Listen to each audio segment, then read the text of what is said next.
Rais wa Jamhuri ya Muungano wa Tanzania Mheshimiwa Daktari Samia Suluhu Hassan amemtumia salamu za rambirambi mkuu wa mkoa wa Kilimanjaro Mheshimiwa Nurdin Hassan Babu kufuatia vifo vya watu 38 vilivyotokana na ajali ya barabarani iliyotokea tarehe 28 mwezi Juni mwaka 2025 majira ya saa 11 jioni katika eneo la Sabasaba wilaya ya Same mkoani humo.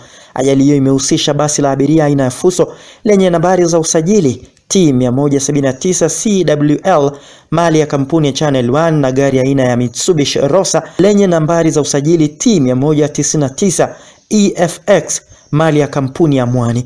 Baada ya basi hilo kupasuka tairi na kupoteza mwelekeo kuelekea upande wa pili wa barabara kugongana uso kwa uso na Mitsubishi na kusababisha magari yote kuteketea kwa moto. Katika ajali hiyo watu 38 wamefariki dunia wakiwemo wanawake wawili, huku miili ya watu 36 ikiwa haitambuliki kutokana na majeraha ya moto.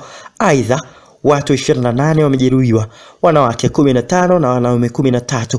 Majeruhi 22 wameruhusiwa kurejea nyumbani baada ya kupata ahueni kufuatia matibabu katika hospitali ya wilaya ya Same. Majeruhi 6, wanaume 5 na mwanamke mmoja wanaendelea na matibabu katika hospitali ya wilaya ya Same, hospitali ya rufaa ya mkoa wa Mawenzi na hospitali ya rufaa ya kanda ya KCMC. Aidha, miili ya marehemu imehifadhiwa katika hospitali ya wilaya ya Same, miili 5 na hospitali ya rufaa ya kanda KCMC miili 33. Kwa mujibu wa taarifa ya mkuu wa mkoa wa Kilimanjaro, uongozi wa mkoa umechukua vinasaba vya miili ya marehemu na kuwasilisha katika hospitali ya rufaa ya kanda ya KCMC Moshi ili kusaidia utambuzi wa miili hiyo na kurahisisha taratibu za maziko kwa ndugu na familia zao. Rais wa Jamhuri ya Muungano wa Tanzania Mheshimiwa Samia Suluhu Hassan anatoa wito kwa madereva wote nchini kuzingatia umakini, kufuata sheria za usalama barabarani. Vile Rais Dr. Samia Suluhu Hassan anawapa pole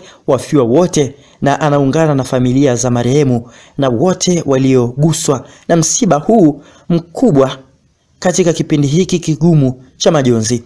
Mwenyezi Mungu awape ya haraka na azilaze roho za marehemu mahala pema peponi. Amen. Ili kuwa mwanafamilia bora wa Global TV, usisahau kusubscribe, like, kushare na kucomment. Baada ya kusubscribe, bonyeza alama ya kengele ili kupata taarifa kwa kila video inayopanda Global TV Online.